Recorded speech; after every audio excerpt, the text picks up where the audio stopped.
నమస్కారం ఘంటారావానికి స్వాగతం. ముందుగా ప్రధానాంశాలు. ఏపీ తీరం వైపు అతివేగంతో దూసుకొస్తున్న మొంతా. 24 గంటల్లో వివిధ జిల్లాలకు ఆకస్మిక వరద హెచ్చరికలు.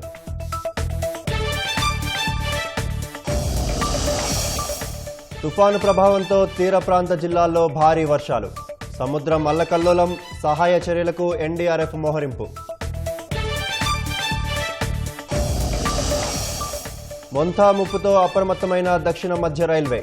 ప్రయాణికుల భద్రత దృష్ట్యా 54 రైళ్లు రద్దు.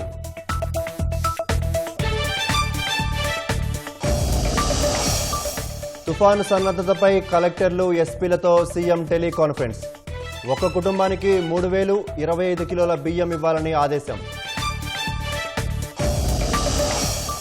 12 రాష్ట్రాల్లో ఎస్ఐఆర్ రెండో దశ చేపడతామన్న సీఈసీ.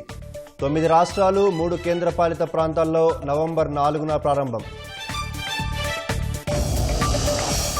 సుప్రీంకోర్టు తదుపరి సీజేఐగా జస్టిస్ సూర్యకాంత్. న్యాయశాఖకు జస్టిస్ గవాయ్ ప్రతిపాదన. నవంబర్ 24న ప్రమాణం.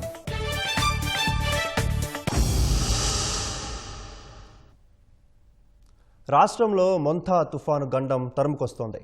నైరుతి ఆగ్నేయ మధ్య బంగాళాఖాతంలో కేంద్రీకృతమైన మొంతా తుఫాన్ గడిచిన 6 గంటల్లో గంటకు 17 కిలోమీటర్ల వేగంతో దూసుకొస్తోంది. విశాఖకు 530 కిలోమీటర్ల దూరంలో, కాకినాడకు 490 కిలోమీటర్ల దూరంలో పయనిస్తోంది. చెన్నైకు 440 కిలోమీటర్ల దూరంలో తుఫాను కేంద్రీకృతమై ఉంది. పశ్చిమ వాయవ్యంగా కదులుతూ రేపు ఉదయానికి తీవ్ర తుఫానుగా మారే అవకాశం ఉంది. రేపు రాత్రికి కాకినాడ సమీపంలో తీరం దాటే అవకాశం ఉందని వాతావరణ శాఖ అంచనా వేస్తోంది. మచిలీపట్నం, కళింగపట్నం మధ్య కాకినాడ సమీపంలో తీరం దాటే అవకాశం ఉందన్నారు. తీరం దాటే సమయంలో తీరం వెంబడి గంటకు 90 నుంచి 110 కిలోమీటర్ల వేగంతో ఈదురు గాలులు వీస్తాయని అధికారులు హెచ్చరిస్తున్నారు. కాకినాడ పరిసర సముద్రంలో మీటరు ఎత్తున సముద్ర అలలు ఎగిసిపడతాయని అంచనా వేస్తున్నారు. తుఫాను ప్రభావంతో రేపు భారీ నుంచి అతి భారీ వర్షం, 1-2 చోట్ల అత్యంత భారీ వర్షాలు కురుస్తాయని వాతావరణ శాఖ అధికారులు సూచిస్తున్నారు. తుఫాను ప్రభావం వల్ల కోస్తా జిల్లాలో ఈదురుగాలులతో కూడిన వర్షాలు కురుస్తాయి. తుఫాను తీరం దగ్గరకు వచ్చే కొద్దీ మరింత ప్రభావం ఉంటుందని వాతావరణ విభాగం అధికారులు చెబుతున్నారు.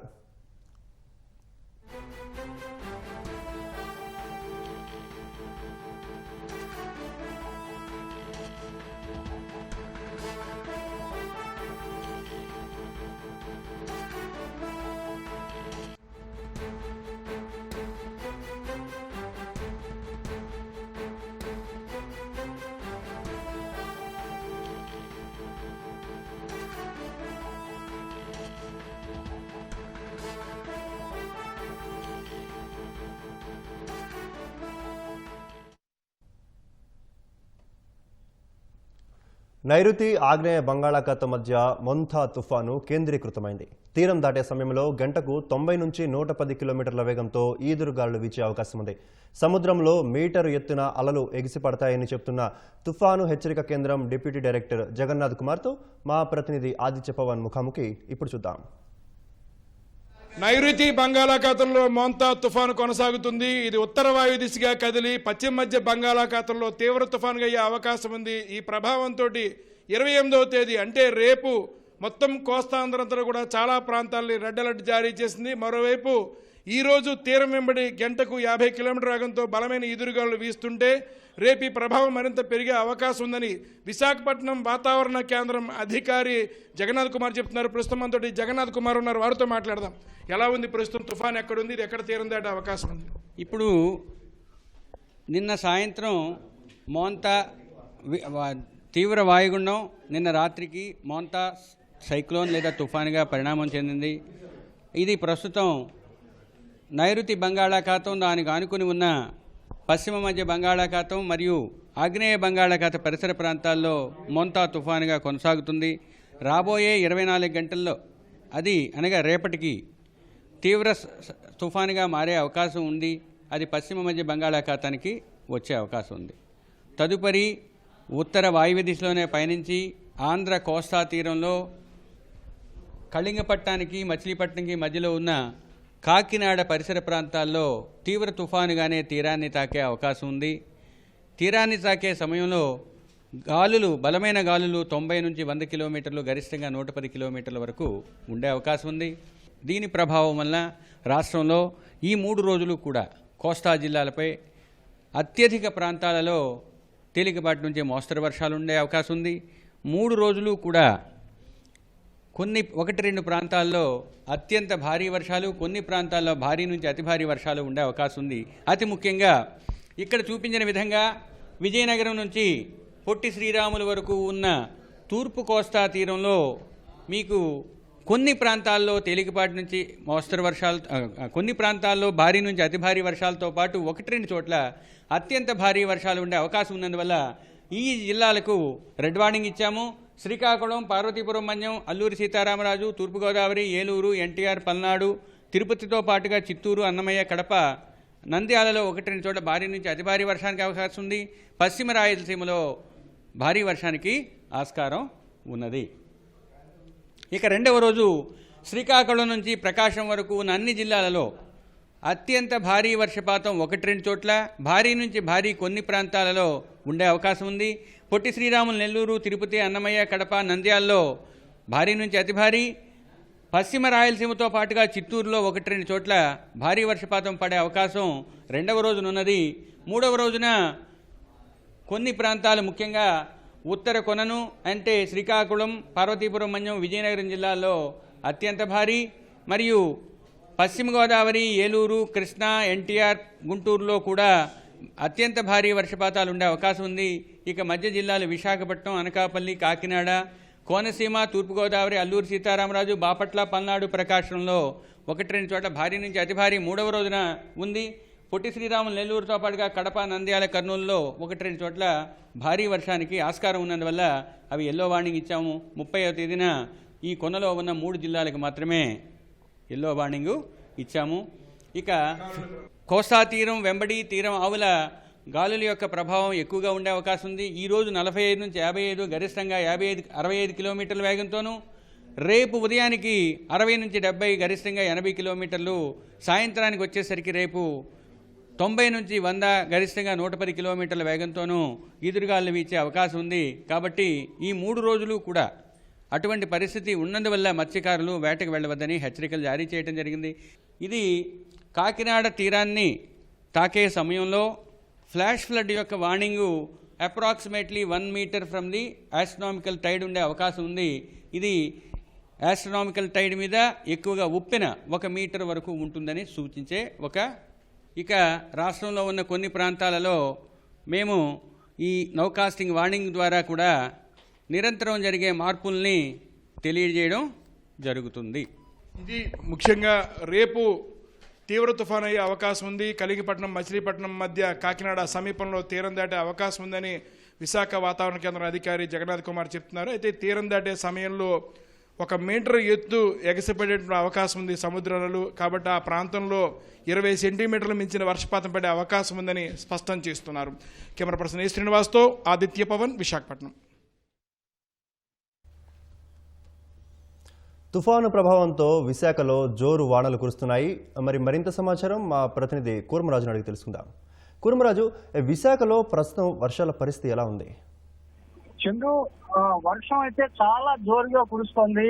ఇప్పుడే పెద్ద జల్లు ప్రారంభమైంది. గత 10 నిమిషాలుగా ఈ వర్షం మొత్తం బీచ్ రోడ్ అంతా కూడాను భారీ ఎత్తున వర్షపు నీరు చేరింది. ఈ బీచ్ లోని సందర్శకులను ఎవరిని అనుమతించడం లేదు. పోలీస్ పెట్రోలింగ్ అయితే మాత్రం విస్తృతంగా కొనసాగుతోంది. విశాఖ తుఫాను హెచ్చరికల కేంద్రం తాజాగా ఇచ్చిన సమాచారం ప్రకారం ప్రస్తుతం నైరుతి ఆగ్నేయ బంగాళాఖాతంలో ఈ మెంథా తుఫాను కేంద్రీకృతమై విశాఖకు దక్షిణ ఆగ్నేయంగా దాదాపు 570 కిలోమీటర్ల దూరంలోను, కాకినాడకు దక్షిణ ఆగ్నేయంగా 550 కిలోమీటర్ల దూరంలోను, చెన్నైకి తూర్పు ఆగ్నేయంగా 500 కిలోమీటర్ల దూరంలోనూ ఇది కేంద్రీకృతమై ఉత్తరానికి మూవ్ అవుతోంది. అలాగే పోర్ట్ బ్లెయిర్ కు పశ్చిమంగా 720 కిలోమీటర్ల దూరంలోని ఇది కేంద్రీకృతమైంది. ఇది ఉత్తర వాయువ్య దిశగా కదులుతుంది. రానున్న 12 గంటల్లో పశ్చిమ వచ్చే బంగాళాఖాతంలోని తీవ్ర తుఫానుగా మారే అవకాశం ఉందని విశాఖ తుఫాను హెచ్చరికల కేంద్రం చెప్పింది. ఈ తుఫాను రేపు సాయంత్రం గాని, రేపు రాత్రికి గాని మచిలీపట్నం, కలింగపట్నం మధ్య కాకినాడ సమీపంలో తీవ్ర తుఫానుగా తీరం దాడుతుందని వాతావరణ శాఖ అధికారులు అలాగే తుఫాను హెచ్చరికల కేంద్రం అంచనా వేస్తోంది.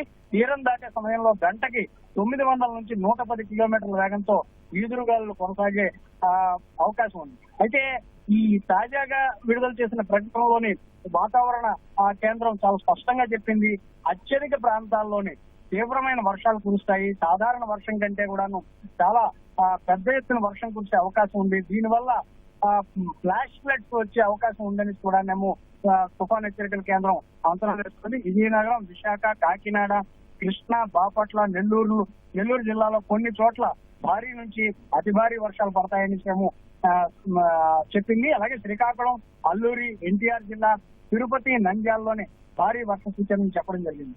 శ్రీకాకుళం నుంచి ప్రకాశం జిల్లాలోని అతి భారీ వర్ష సూచన ఉంది. రెడ్ అలర్ట్ జారీ చేశారు. ఎల్లుండి కూడా ఉత్తర కోస్తాలోని భారీ నుంచి అతి భారీ వర్షం ఉంటుందని స్పష్టం చేశారు. అయితే ఉదయం నుంచి ఇక్కడ విశాఖపట్నంలో ఇక్కడ ప్రజలు చవి చూస్తున్నారు. 45 కిలోమీటర్ల వేగం నుంచి 55 కిలోమీటర్ల వేగంతో గాలులు అడపా వీచాయి. ఆ అడపా వీచిన దానికే కొన్ని చోట్ల చెట్లు కొమ్మలు కూలిపోవడం, అలాగే లేదంటే పడిపోవడం జరిగింది. వాటిని వెనువెంటనే తొలగించేందుకు జీవీఎంసీ అధికారులు వారంతా చర్యలు చేపట్టారు. అలాగే కొన్ని చోట్ల తడిచి నాని ఉన్న గోడ కూలిపోవడం జరిగింది. జ్ఞానాపురంలోనే దాన్ని కూడా జీవీఎంసీ అధికారులు క్లీన్ చేయడం జరిగింది. అయితే ఈ ఈదురుగాలుల వేగం రేపటికి బాగా పెరుగుతుంది.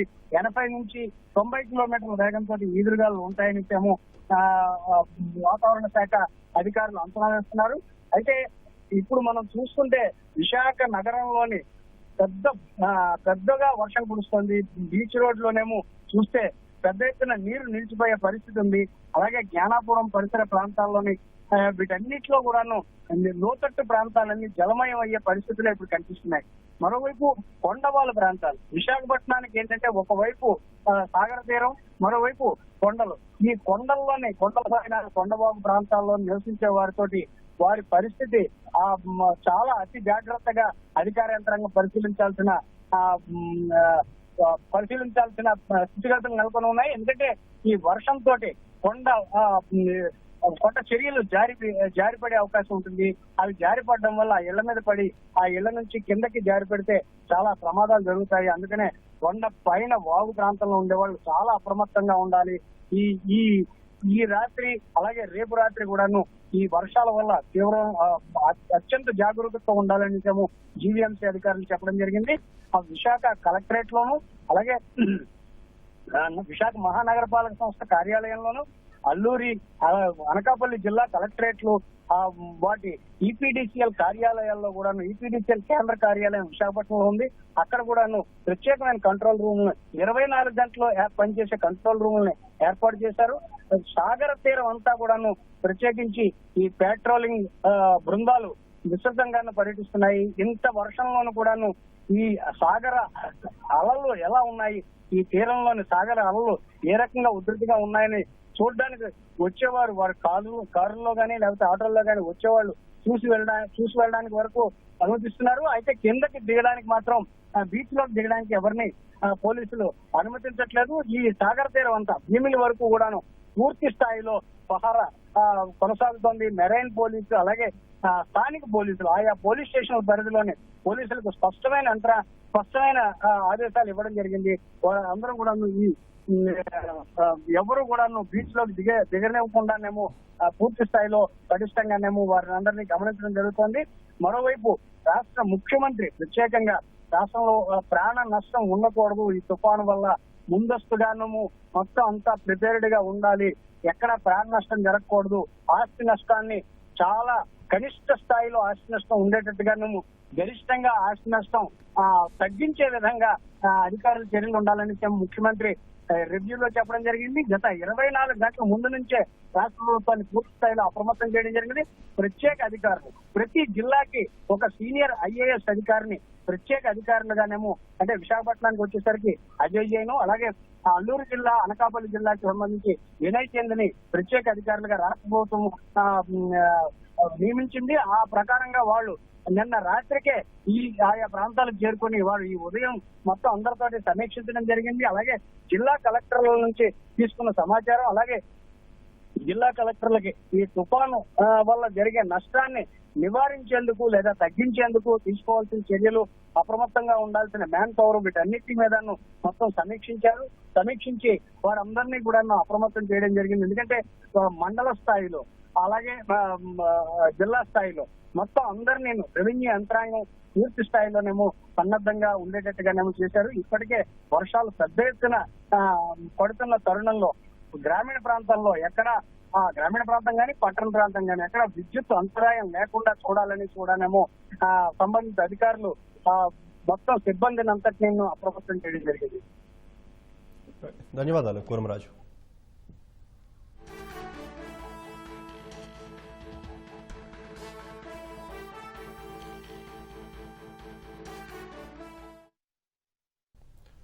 తుఫానుకు సంబంధించి సన్నద్ధతపై డాక్టర్ బిఆర్ అంబేద్కర్ కోనసీమ జిల్లా కలెక్టర్ మహేష్ కుమార్తో ఈటీవీ ముఖాముఖిని ఇప్పుడు చూద్దాం.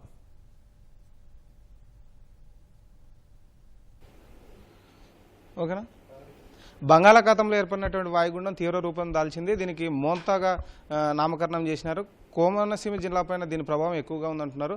ఇక్కడ తీసుకుంటున్నటువంటి ఏర్పాట్లపై మనతో మాట్లాడడానికి కలెక్టర్ మహేష్ కుమార్ ఉన్నారు. సార్, ఎలాంటి ఏర్పాట్లు చేపట్టారు? ముఖ్యంగా ఇక్కడ తీర ప్రాంతం ఎక్కువగా ఉంది.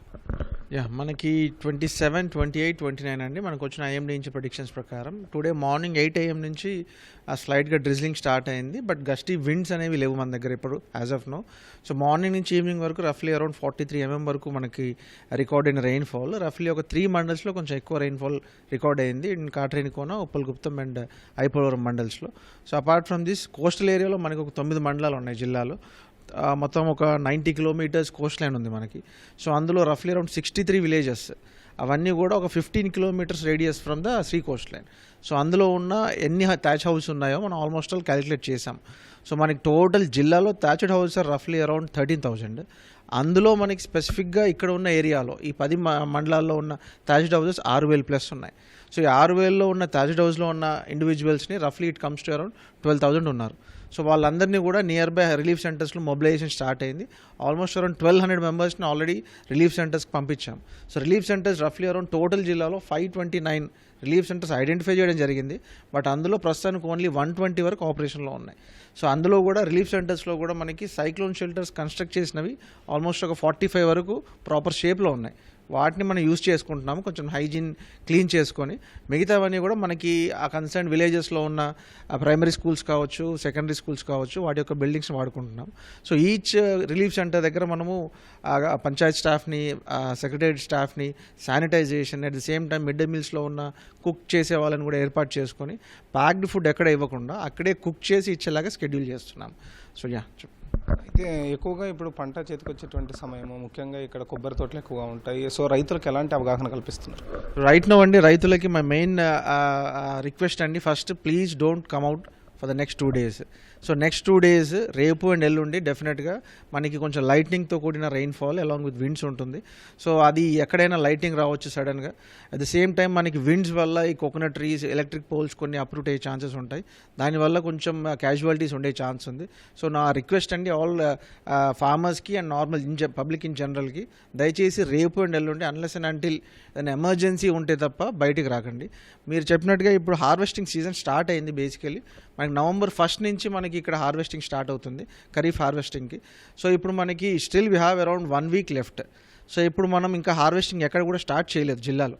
సో అది మండపేట నుంచి ఆలమూరు జిల్లా మండలం నుంచి స్టార్ట్ అవుతుంది మనకి. సో వి ఆస్డ్ ఒక 2-3 days డిలే చేయమని చెప్పాం. ఇప్పుడు అన్నెసరీగా దాన్ని హార్వెస్ట్ చేసి దాని స్టోరేజ్ అని issue, again moisture content difference వస్తాయి. సో మనకు అనుకున్న స్థాయిలో విండ్స్ కన్నా రాకలేదనుకోండి, ఇఫ్ అట్ ఆల్ విండ్ స్థాయి కనుక less than 70 km/h ఉంటే డెఫినెట్గా there won't be any issues regarding rice and paddy. So apart from this coconut unless and until 100 km/h exceed అవుతూనే డెఫినెట్గా కోకోనట్కి అనేది క్యాజువాలిటీస్ ఉంటాయి. సో ఈ మోంతా తుఫాను ప్రభావంతో అతి భారీ వర్షాలు రేపు ఎల్లుండి వచ్చేటువంటి అవకాశం ఉందని విపత్తు నిర్వహణ శాఖ చెప్తుంది. ఏమైనా SDRF, NDRF సిబ్బంది ఏమైనా మనకి ఇక్కడ ఉన్నారా? వాళ్ళతో ఎలా కోఆర్డినేట్ చేసుకుంటున్నారు? మనకి స్టేట్ డిజాస్టర్ మేనేజ్మెంట్ అథారిటీ నుంచి ఒక NDRF టీం డిప్లాయ్ చేయడం జరిగింది. వాళ్ళని అమలాపురంలోనే స్టేషన్ చేయడం జరిగింది. ఒక SDRF టీం 35 మెంబర్స్తో సెకండరీపల్లిలో పొజిషన్ చేయడం జరిగింది. సో అస్ దట్ మనకి కోస్టల్ ఏరియాస్లో ఎక్కడ ఉన్నా కూడా ఒక 30 minutesలో వాళ్ళు మూవ్ అయ్యేలాగా ఆ సర్టెన్ లొకేషన్స్లో పెట్టడం జరిగింది. అండ్ అపార్ట్ ఫ్రమ్ దిస్ మనకి మొబైల్ కమ్యూనికేషన్స్ కమ్యూనికేషన్స్ కోసం స్టేట్ డిజాస్టర్ మేనేజ్మెంట్ అథారిటీ నుంచి 2 కమ్యూనికేషన్ ఆన్ వీల్స్ COW అంటాము. ఎక్కడైతే మనకి ఆ మొబైల్ టవర్స్ పాడైపోయి ఎలక్ట్రిసిటీ డిస్కనెక్షన్ అయిపోయి అందులో ఏమైనా సాంకేతిక లోపనాలు ఉంటే దాన్ని ఓవర్కమ్ చేయడానికి మనకు 2 COWs పంపించారు. ఒకటి కలెక్టరేట్లో పెడుతున్నాము దాన్ని, and second will be position at Katrenikona. ఒకటి మీ సమాచారము గ్రామీణ ప్రాంతాలకు చేరడానికి కొంత ఇబ్బందికరంగా ఉంటుంది, అది ఎలా చేరవేస్తున్నారు? రెండోది పట్టణాల్లో కూడా ఎక్కువగా నీళ్లు ఆగేటువంటి చోట్ల ఎటువంటి జాగ్రత్తలు తీసుకున్నారు? సో మీరు ప్రైమరీ ఇష్యూ చెప్పినట్టుగా ఆల్రెడీ 2 days బ్యాక్ నుంచి మనం ఈచ్ విలేజ్లో టామ్ చేయడం జరిగింది. అన్ని 525 సెక్రటేరియట్స్లో, ఆల్ RSKSలో, ఆల్ సచివాలయంస్లో కూడా మనం ఆల్రెడీ 2 days బ్యాక్ నుంచి వైడ్గా పబ్లిసిటీ ఇవ్వడం జరిగింది. Right now I think almost everyone, each individual in the district are aware about this Montha cyclone. So అందరికి కూడా అవేర్నెస్ క్రియేట్ చేశాము. మార్నింగ్ టు ఈవినింగ్ డైలీ ఒక 2 times village teams and mandal teams ఎక్కడెక్కడైతే coastal ఏరియాస్లో ఉన్నాయో అవన్నీ విజిట్ చేస్తున్నారు. So right now problem ఏంటంటే మనకి ఇంకా విండ్స్ లేవు కాబట్టి ఆ రిలీఫ్ సెంటర్స్కి రావడానికి మొగ్గు చూపట్లేదు. సో ఆల్రెడీ వాళ్ళని కొంచెం మోటివేట్ చేసి, లేదు we have to come here, ఎందుకంటే మనకున్న థ్యాచ్డ్ హౌసెస్లో డెఫినెట్గా there will be chance of casualties. So వాళ్ళు ఏమంటున్నారంటే డెఫినెట్గా వాళ్ళ యొక్క చుట్టాల వాళ్ళ ఇంట్లో నియర్ బై ప్లేసెస్లో తలదాల్చుకొని ఫుడ్ కోసం ఇక్కడికి వస్తున్నారు. సో అట్లీస్ట్ వాళ్ళు కనుక ఆ థ్యాచ్డ్ హౌసెస్ని వదిలేసి వస్తే చాలు, అక్కడి నుంచి ఎక్కడైనా సేఫ్ ప్లేస్లో ఉండాలి. బట్ సైక్లోన్ రిలీఫ్ సెంటర్స్కి వస్తే ఇంకా బెస్ట్ అండి. అది కమ్యూనికేట్ చేసాం అందరికీ. చివరగా కలెక్టరేట్లో ఏర్పాటు చేసినటువంటి కమాండ్ కంట్రోల్ నుండి అన్ని శాఖల అధికారులు ఏ విధంగా సమన్వయం చేస్తున్నారు సార్? సో ఇప్పుడు రఫ్లీ మేజర్గా అరౌండ్ 12 డిపార్ట్మెంట్స్ అండి. RWS department, R&B department, fire department, EPDCL department, electricity department, revenue department, police department. So all డిపార్ట్మెంట్స్తో 3 shiftsలో from morning 8 o'clock to afternoon 2 to 10 and again 10 to 8. So ఈ టైమింగ్స్లో ఒక షెడ్యూల్ చేయడం జరిగింది. కలెక్టరేట్లో DRO and JC sitting in the collectorate. So all reports పంపించడము, what are the feedback, మనకి government of India, state government నుంచి వచ్చిన డైరెక్షన్స్ ఏమేమి వచ్చాయి, అండ్ మనకి ఏదైతే స్టేట్ నుంచి వచ్చే సపోర్ట్, ఆల్ డిఫరెంట్ HODs నుంచి వచ్చే సపోర్ట్, అదంతా కూడా HODs ద్వారా వచ్చినవన్నీ కూడా కంట్రోల్ రూమ్ ద్వారా కిందికి చేరవేయడం జరుగుతుంది. అండ్ కంట్రోల్ రూమ్ నెంబర్స్ కూడా వైడ్ పబ్లిసైజ్ చేశాము. ఏ నెంబర్స్ ఆల్మోస్ట్ రఫ్లీ అరౌండ్ ఎవ్రీ డే ఒక 15 to 20 calls వస్తున్నాయి మా దగ్గర. So and so electricity disconnect అయిందని, లేదా ఇక్కడ చెట్టు పడిపోయిందని, వాటిని ఇమ్మీడియట్గా కన్సర్న్ డిపార్ట్మెంటల్ మండల్ లెవెల్ టీమ్స్కి కమ్యూనికేట్ చేయడం జరుగుతుంది. సో 24/7 కమాండ్ కంట్రోల్ రూమ్ అంతా కూడా మ్యాన్ పవర్తో ప్రాపర్గా ప్లేస్ చేస్తున్నారు. ఓకే. తుఫాను ప్రభావం ఉన్నటువంటి అన్ని ప్రాంతాల్లో ఇప్పటికే చర్యలు తీసుకున్నామని కమాండ్ కంట్రోల్ రూమ్ 24 గంటలు పనిచేస్తుందని కూడా కలెక్టర్ చెప్తున్నారు. ఇది ఇక్కడ ఉన్నటువంటి తాజా పరిస్థితి. కెమెరామెన్ BNRతో కృష్ణంనాయుడు, ET న్యూస్, కోనసీమ జిల్లా నుంచి. మొంతా తుఫానుపై జిల్లా కలెక్టర్లు, ఎస్పీలు, ఇతర అధికారులతో ముఖ్యమంత్రి చంద్రబాబు టెలికాన్ఫరెన్స్ నిర్వహించారు. అత్యవసర వైద్య సేవలు అందించేందుకు వైద్య సిబ్బంది అందుబాటులో ఉండాలని స్పష్టం చేశారు. పునరావాస కేంద్రాల్లో మెడికల్ క్యాంపులు నిర్వహించి నాణ్యమైన ఆహారాన్ని అందించాలన్నారు. పునరావాస కేంద్రాలకు ప్రత్యేకంగా ఇన్ఛార్జీలను నియమించాలని ఆదేశించారు. పునరావాస కేంద్రాల్లో ఒక కుటుంబానికి 3,000 చొప్పున నగదు, 25 kgల బియ్యంతో నిత్యావసరాలు పంపిణీ చేయాలని ఆదేశించారు. తాగునీటి సమస్య తలెత్తకుండా చూసుకోవాలన్నారు. ఆస్తి, ప్రాణ నష్టం సంభవించకుండా అధికారులు బాధ్యత తీసుకోవాలని సీఎం ఆదేశించారు. జిల్లాల్లో తుఫాను రక్షణ చర్యలను పర్యవేక్షించాల్సిన బాధ్యత కలెక్టర్లదేనన్న సీఎం వాలంటీర్లను సహాయక కార్యక్రమాలకు వినియోగించుకోవాలని సూచించారు. ప్రభుత్వ యంత్రాంగమంతా నిబద్ధతతో పనిచేసి మొంతా తుఫాన్ను సమర్థవంతంగా ఎదుర్కోవాలన్నారు. మానవ ప్రయత్నంలో ఎటువంటి అలసత్వం కనిపించకూడదని చంద్రబాబు తేల్చి చెప్పారు. వివిధ జిల్లాల కలెక్టర్లతో అక్కడ పరిస్థితులను సీఎం అడిగి తెలుసుకున్నారు. నెల్లూరు జిల్లాలో ఆదివారం రాత్రి నుంచి వర్షాలు కురుస్తున్నాయని చెప్పిన జిల్లా కలెక్టర్ హిమాంశు శుక్లా అన్ని రక్షణ చర్యలు తీసుకున్నామని సీఎంకు వివరించారు. RTGS నుంచి సమాచారం అందుతుంది. ఎక్కడా చెరువులు, కాలువగట్లు తెగిపడకుండా చూసుకోవాలని తెలిపారు. భారీ వర్షాలతో నీరు ఎక్కడా నిలిచిపోకుండా డ్రైనేజీ వ్యవస్థను పర్యవేక్షించాలని సూచించారు. తుఫాను సమయంలో ప్రజలెవరూ బయటకు రాకుండా చూసుకోవాలని ఆదేశించారు. విజయవాడ, మంగళగిరి, విశాఖ వంటి కొండ ప్రాంతాల్లో కొండ చర్యలు జారిపడకుండా జాగ్రత్త చర్యలు చేపట్టాలన్నారు. మొంతా తుఫాను కార్యాచరణ భవిష్యత్తులో వచ్చే తుఫాన్లను ఎదుర్కొనేందుకు ఒక మోడల్ కావాలని చంద్రబాబు అన్నారు.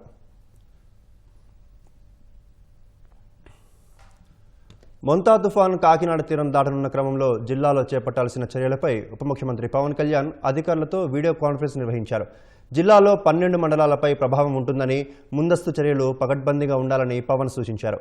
ప్రభావిత ప్రాంతాల్లో ఉన్నవారిని సురక్షిత ప్రాంతాలకు తరలించడంతో పాటు వారికి అవసరమైన ఆహారం, తాగునీరు, పాలు, ఔషధాలు సమకూర్చాలని చెప్పారు. NDRF బృందాలు, గజ ఈతగాళ్లు సిద్ధంగా ఉన్నందున ఎలాంటి ఆందోళన అవసరం లేదని ప్రజలకు తెలియజేయాలన్నారు. తీరం దాటే సమయంలో గాలుల తీవ్రత ఎక్కువగా ఉంటుంది కాబట్టి విద్యుత్ స్తంభాలు పడిపోయే అవకాశం ఉంటుంది. కాబట్టి వాటి పునరుద్ధరణకు తగిన చర్యలు తీసుకోవాలని సూచించారు. గర్భిణులు, బాలింతలు, వృద్ధులు, రోగుల వివరాలు తెలుసుకొని వారిని సురక్షిత ప్రాంతాలకు తరలించాలని, వైద్య సిబ్బందిని అందుబాటులో ఉంచాలని దిశానిర్దేశం చేశారు. మొంతా తుఫాన్ దృష్ట్యా కాకినాడ ప్రజలంతా అప్రమత్తంగా ఉండాలని, ప్రజాప్రతినిధులు క్షేత్రస్థాయిలో అందుబాటులో ఉండాలని మంత్రి లోకేష్ స్పష్టం చేశారు. ప్రభుత్వ శాఖలతో సమన్వయం చేసుకుంటూ ముంపు ప్రాంతాల ప్రజలకు ఇబ్బందులు రాకుండా చూడాలన్నారు. తుఫాను ప్రభావిత తీర ప్రాంతాలు, లంక గ్రామాల ప్రజల కోసం సహాయ శిబిరాలను ఏర్పాటు చేయాలని అధికారులను ఆదేశించారు. శిబిరాల్లో అవసరమైన ఆహారం, నీరు సిద్ధంగా ఉంచాలన్నారు. భారీ వర్షాల వల్ల అంటురోగాలు ప్రబలకుండా వైద్యారోగ్య శాఖ సిబ్బంది చర్యలు చేపట్టాలన్నారు. అత్యవసర వైద్య సేవల కోసం అంబులెన్సులు, మందులు సిద్ధంగా ఉంచుకోవాలని సూచించారు. విద్యుత్ సరఫరాలో అంతరాయం కలగకుండా ఆ శాఖ సిబ్బంది సిద్ధంగా ఉండాలని లోకేష్ స్పష్టం చేశారు. భారీ వర్షాల వల్ల చెరువు కట్టలు తెగే ప్రమాదం ఉన్నందున ఇసుక బస్తాలు, యంత్రాలు సిద్ధంగా ఉంచుకోవాలన్నారు. పంట పొలాల్లో నీరు నిలిచిపోయే అవకాశం ఉన్నందున ఆయిల్ మోటార్లు సిద్ధంగా ఉంచుకోవాలన్నారు.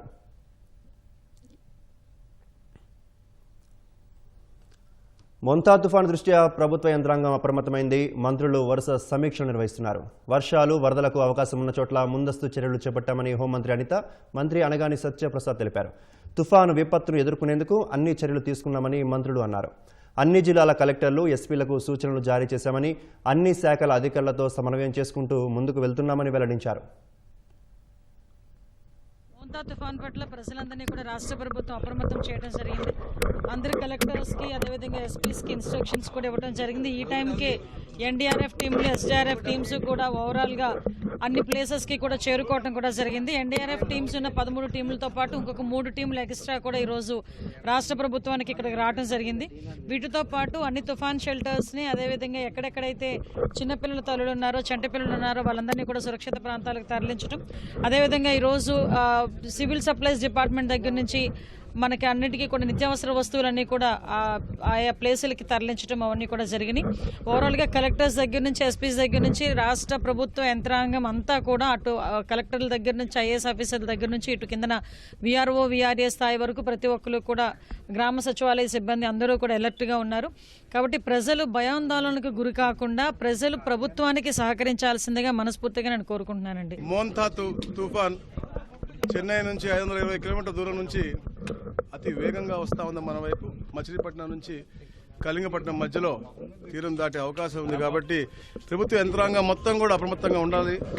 అలాగే ఎక్కడ ఎలాంటి అవాంఛనీయ సంఘటనలు జరగకూడదు చెప్పేసి గౌరవ ముఖ్యమంత్రి గారు టెలికాన్ఫరెన్స్ తీసుకుని ఉదయం నుంచి కూడా ఆర్టీజీఎస్లో వారు దాన్ని పర్యవేక్షించుకోవటం, తర్వాత మధ్యాహ్నం 12 గంటల నుంచి గౌరవ లోకేష్ గారు కూడా ఆర్టీజీఎస్లో కూర్చుని అందరి కలెక్టర్లని, అలాగే ఇన్ఛార్జ్ మంత్రులందరినీ, అలాగే రెవెన్యూ సిబ్బంది ఎవరైతే క్షేత్రస్థాయిలో పనిచేస్తూ ఉంటారో వాళ్ళందరినీ ఎక్కడ లోతట్టు ప్రాంతాలు ఉన్నాయో అన్ని కూడా రీహాబ్ సెంటర్లకి అందరూ కూడా తరలించే విధంగా, అలాగే ఎస్డీఆర్ఎఫ్ సిబ్బంది అందరూ కూడా అప్రమత్తం చేసుకుంటూ కావాల్సిన వసతులన్నీ కూడా, అలాగే ముఖ్యంగా గత 2 రోజుల నుంచి కూడా అందరు అధికారులతో మాట్లాడుతూ ఎవరైతే మత్స్యకారులు సముద్రంలో ఉన్నారో వాళ్ళందరినీ కూడా వాళ్ళ వెనక్కి బోట్లు తీసుకొచ్చేసి అన్ని కూడా అక్కడ డాక్ చేసే విధంగా అందరినీ కూడా, అంటే ఎక్కడ కూడా ఏ ఇబ్బంది, ఎందుకంటే ఇది ఒక తీవ్రతరమైన తుఫాన్ కాబట్టి 100 నుంచి 120 కిలోమీటర్ల వేగంతో ఇది గాలి రావచ్చు. అలాగే వర్షం కూడా ఈరోజు రాత్రి నుంచి పెరుగుతుందని చెప్పేసి కూడా చెప్తా ఉన్నారు. కాబట్టి అన్ని విధాలా కూడా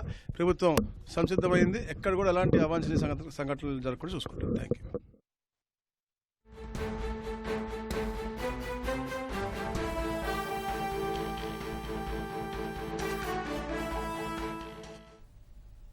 మొంతా తుఫాను నేపథ్యంలో రేపు విజయవాడలో భారీ వర్షాలు కురుస్తాయని వాతావరణ శాఖ వెల్లడించింది. మరింత సమాచారం మా ప్రతినిధి కనకారావును అడిగి తెలుసుకుందాం. కనకారావు, చెప్పండి, విజయవాడకు సంబంధించిన వాతావరణ శాఖ ఎలాంటి వర్ష సూచన చేసింది? ఉమామహేశ్వరి, రేపు విజయవాడ నగరంలో భారీ వర్షం కురవనుంది. ఈ నేపథ్యంలో విఎంసీ అధికారులు సైతం అప్రమత్తమయ్యారు. మొంతా తుఫాను ప్రభావంతో రేపు విజయవాడలో 162 మిల్లీమీటర్ల వర్షపాతం నమోదయ్యే అవకాశం ఉంటుందని చెప్పేసి అధికారులు అంచనా వేస్తున్నారు. ఇదే తరుణంలో భారీ వర్షాలు కురిసే నేపథ్యంలో ఈఎంసీ అధికారులు అప్రమత్తమై ప్రజలందరినీ అప్రమత్తం చేస్తున్నారు. అత్యవసరం అయితే తప్ప ఇళ్ల నుంచి బయటికి రావద్దని చెప్పి ప్రజల్ని సూచిస్తున్నారు. దుకాణాలు, వాణిజ్య సముదాయాలు సైతం రేపు తెరవద్దని చెప్పేసి అధికారులు సంబంధించిన వ్యాపారాన్ని స్పష్టం చేశారు. అదేవిధంగా మెడికల్ షాపులు, కూరగాయలు, పాల విక్రయ కేంద్రాల వరకు తెలుసుకునేందుకు అవకాశం ఇచ్చారు. రేపు వాకింగ్ చేసే వాళ్ళు కానీ, పార్కులకి వెళ్లే వాళ్ళు కానీ వాళ్ళెవరు కూడా అలాంటి కార్యక్రమాలు ఏమీ పెట్టుకోవద్దని చెప్పేసి అధికారులు సూచిస్తున్నారు. మంగళవారం రోడ్లపై రాకపోకలు సాగించేందుకు కూడా ప్రజలు పెద్ద ఎత్తున రావద్దని చెప్పేసి అధికారులు స్పష్టం చేస్తున్నారు. ఇదే తరుణంలో విజయవాడ నగరపాలక సంస్థ ప్రధాన కార్యాలయంతో పాటు ఎన్టీఆర్ జిల్లా కలెక్టరేట్ లోను ఈ కంట్రోల్ రూమ్ ఏర్పాటు చేశారు. అదే విధంగా ముంపు ఏదైతే నదీ పరివాహక ప్రాంతంతో పాటు ముంపు సమస్య ఉండే ప్రాంతాలు ఉన్నాయో అక్కడ ఇప్పటికే విఎంసీ అధికారులు అప్రమత్తం చేశారు. సో మొత్తం 64 డివిజన్లకు సంబంధించి 30 వరకు పునరావాస కేంద్రాలను ఏర్పాటు చేశారు. పునరావాస కేంద్రాల్లో ఉండే ప్రజలెవరికి ఎటువంటి అసౌకర్యం కలగకుండా అధికారులు చర్యలు చేపట్టారు. ఇప్పటికే క్షేత్రస్థాయిలో విజయవాడ నగరపాలక సంస్థ కమిషనర్ ధ్యాన్ చంద్ర, ఎన్టీఆర్ జిల్లా కలెక్టర్ లక్ష్మీసా పర్యటించి ప్రజలందరినీ కూడా అప్రమత్తం చేసిన పరిస్థితి ఉంది. ఇదే విధంగా లోతట్టు ప్రాంతాల్లో నీరు గాని చేరినట్లుగైతే వెంటనే తోడి ఇతర ప్రాంతాలకు తరలించేందుకు కూడా ఏర్పాట్లు చేశారు. అలాగే జేసీబీలను కూడా అత్యవసర పరిస్థితుల్లో వినియోగించేందుకు సిద్ధం చేసి పెట్టారు. అదేవిధంగా విజయవాడ నగరంలోని సుమారు 40 లోతట్టు ప్రాంతాల్లో విఎంసీ సిబ్బందిని 24 గంటలు 3 షిఫ్ట్లుగా వాళ్ళందరినీ ఉంచి ప్రజలెవరికి కూడా ముంపు సమస్య కానీ ఎటువంటి అసౌకర్యం కలగకుండా విఎంసీ పరంగా చేపట్టాల్సిన చర్యలన్నీ కూడా చేపట్టారు. ధన్యవాదాలు కనకారావు.